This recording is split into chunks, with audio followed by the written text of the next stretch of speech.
The Nile flows on, as it always has.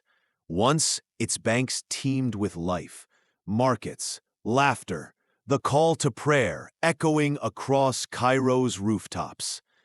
The pyramids watched over a restless people, and the Sphinx gazed into the future with a silent riddle. But now, the world is quiet. Humanity has vanished, leaving only the wind and the river to tell their stories. What becomes of Egypt, the land of pharaohs and gods, when the last footsteps fade? Imagine the sun rising over Cairo, its golden light falling on empty streets. The city's pulse is gone. No boats cross the Nile. No voices call from the minarets. The ancient stones of Giza stand in silence, their shadows stretching across the sand. In Alexandria, the Mediterranean laps at deserted harbors. The library, rebuilt in modern times, is left to the dust and the sea breeze. The Red Sea resorts, once alive with laughter and music, are abandoned to the tides. The desert, patient and eternal, waits for its chance to reclaim the land. In the first days, the desert reclaims its patience. Cairo's streets, once choked with cars and voices, are still. The call to prayer never comes. The great bridges over the Nile stand empty, their lights flickering out one by one as power stations fail. Shops are left open, fruit stalls abandoned, newspapers fluttering in the wind. The metro sits idle beneath the city, its tunnels echoing with the memory of footsteps. In Luxor, the temples of Karnak and the Valley of the Kings are left to the sun and sand. The Red Sea resorts are abandoned to the tides. Jackals and stray dogs, long used to the edges of human life, begin to wander freely through the silent cities. At night, the stars shine brighter than ever, unchallenged by city lights. The Milky Way arches over the pyramids, as it did in the time of the pharaohs. A year passes. Without pumps and engineers, the Nile floods as it pleases. Canals overflow, and the delta becomes a patchwork of marsh and new river channels. Cairo's lower districts are swallowed by water and silt. In the desert, the wind grows bold. Sand drifts into open windows, buries roads, and begins its slow assault on the monuments. The Sphinx's face, already weathered by millennia, is softened further by wind-blown grains.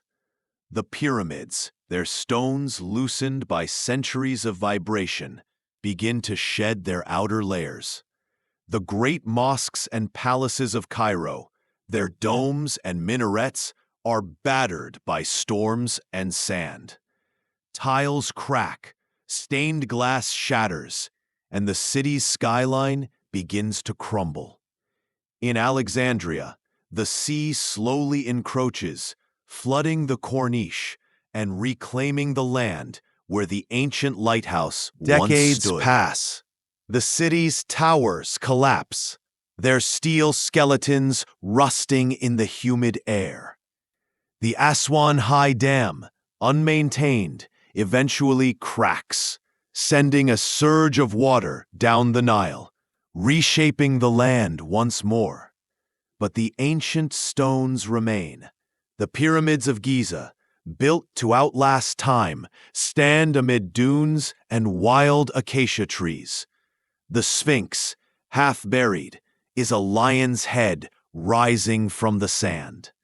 In the Valley of the Kings, tombs are sealed by drifting earth. The painted gods on their walls fade, but some colors survive, hidden from the sun.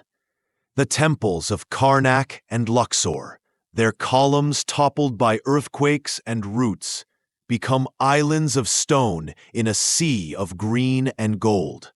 The desert reclaims the highways, covering them with shifting dunes.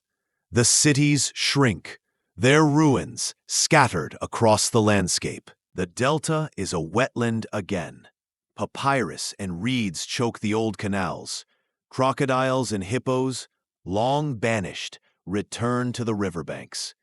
In the ruins of Cairo, palm trees sprout from cracks in the concrete. Wild cats prowl the empty mosques.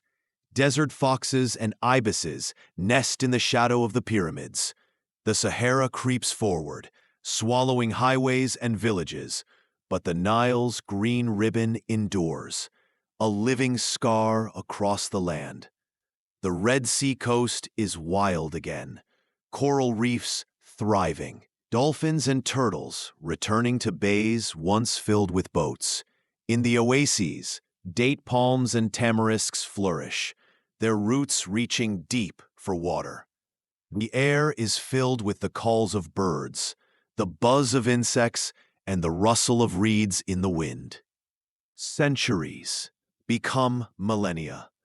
The Sphinx's features are lost, its riddle erased by wind and rain. The pyramids, battered by earthquakes and storms, are reduced to jagged hills of stone. Cairo is a memory beneath the sand. Its towers and bridges nothing but rust and dust. Yet, in the deep tombs, some secrets remain. Gold and lapis, untouched by light, wait for a new dawn.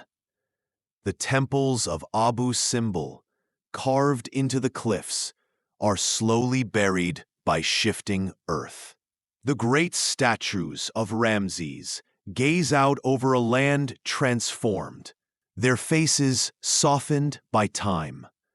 The Nile, ever-changing, carves new channels, leaving behind oxbow lakes and forgotten islands. The delta is a maze of marsh and forest, teeming with life. 10,000 years after people, Egypt is a land of ghosts. The Nile still flows, but its course has shifted. The pyramids are nearly gone, their stones scattered, their purpose forgotten.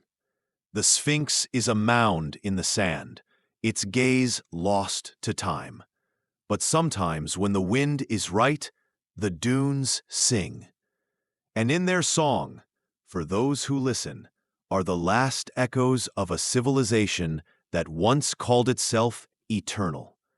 The Red Sea sparkles under the sun, its shores wild and empty. The oases are hidden gardens, visited only by birds and the wind. In the silence, the land dreams of its past, of pharaohs and priests, of builders and dreamers, of a people who believed they could outlast time. Egypt's story is not just one of loss, but of transformation. The monuments crumble, but the land endures. Nature writes its own hieroglyphs in the shifting sand and the winding river. And though humanity is gone, the Nile remembers. The desert, the river, the sea, they are the true immortals. What other stories lie waiting in the silence of a world after us?